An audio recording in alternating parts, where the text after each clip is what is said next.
Geef me op zomer, quand je nog eens vuur. Onze achterloten, de ganzen huppel bij. Elk jaar kent de kloscommissie den Hannes toe en immers de moeten zijn schuld duchtig gekloerd is geworden. Den Hannes wordt uitgereikt op de klosoverdracht, die dit jaar voor de eerste keer plaatsvond in het gasthuis. Onze achterloten, mee is het dat bier. Ik kan je zingen, spelen met grote vuur. Maar ween hij met vorig jaar ook eens weer gewonnen. Ger Gubbels haalt herinneringen op. Met en ook, Dirk Marcellus heeft toen een Hannes van de vangst genomen om 2 redenen. Hij wordt in Liverpool onterecht van het veld gestuurd en hij wordt het eerste Oostenaar in het goal maakte in de Champions League. Had ik ook eigen goal. En de vorige weer al af is er nog sprake geweest van het Mien Hofman effect.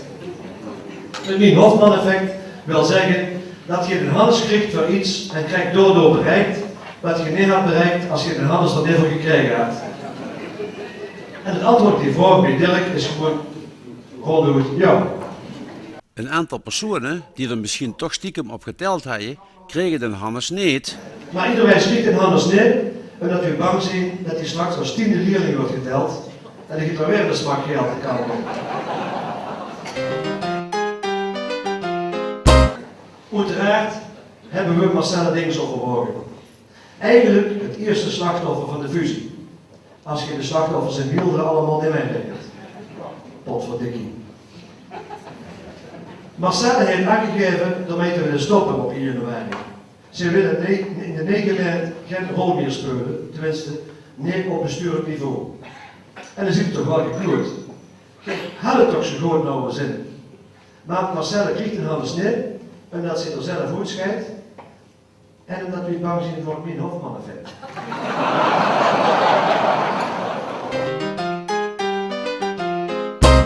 Eigenlijk zou de cashiers van Jan Linders en de Plus in aanmerking moeten komen van de Hannes. Zij huren dat gekneerste de ganse dag. Maar die muzikanten kregen de Hannes niet, omdat die schoon zien dat zij denken dat het een edition is.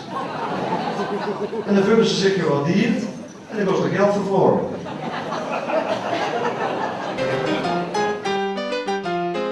Als toch de lange 90.000 euro kan beuren voor zijn seer.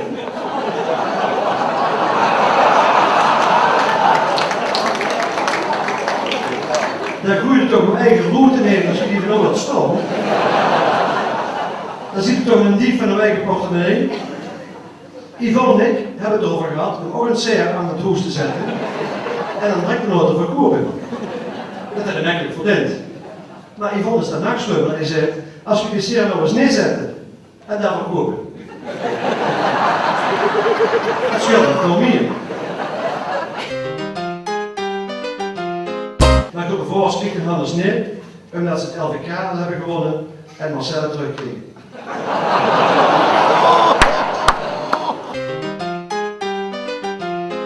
Burgemeester Van Rooij had een Hannes kunnen krijgen. Op de Prinsenproclamatie had je een t-shirt bezig voor een deken waarop stond Atrium Lieft. Dat t-shirt had hij weg moeten gooien en hij had een Nederland te maken met als tekst Atrium Lieft, deken geert.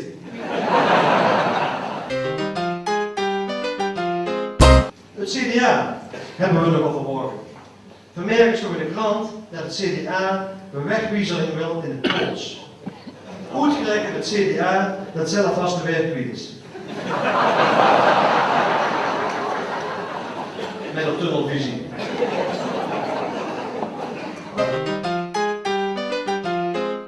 Leon Netjes geeft volgens de krant zijn eigen puntjes doen. Waarom dat in de krant moet, weet ik ook niet. Ik kan al jaren mijn eigen puntjes.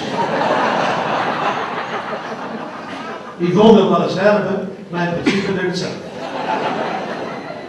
Maar de centrumplannen gaan nou toch weer op de schub. W3 heeft het LVK niet gewonnen, 3W heeft de Hoors alles verloren. Bang dat ze aan de grond komen te zitten. Het krijgt de Hannes niet, en dat we schoon zien dat hij, de Hannes dus, iemand helpt met de duppen van die puntjes.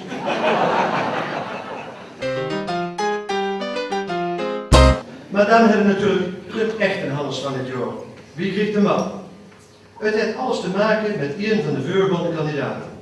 Horst Centrum heet op de schub. Je weet tegenwoordig niet meer wat je zit als je zit wat er niet meer is.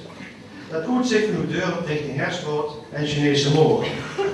Maar dat is dan ook meteen het enige pluspunt. En dan moet er straks gebouwd gaan worden. En die winkels moeten ook weer volgekregen worden. En dan komt het bij de Chinees. Het pand waar het ooit allemaal begonnen is. Koksjeu. 3 jaar geleden het middelpunt van de revue. Met het verdwijnen van Koksjeu is ook een stuk sociale geschiedenis van Horst weg. Vroeger was het de place to be in Horst. Als je lief moest gaan of wat gaan, dan ging het naar Koksjeu. Want daar trof er altijd iemand, of een kermis was, of carnaval, of gewoon niks. Voor mij persoonlijk betekent dat naar Horst fietsen, bij Koksjeu naar binnen gaan, via de gang naar achter. Dat hebben ze later met Danny Pankraan genoemd.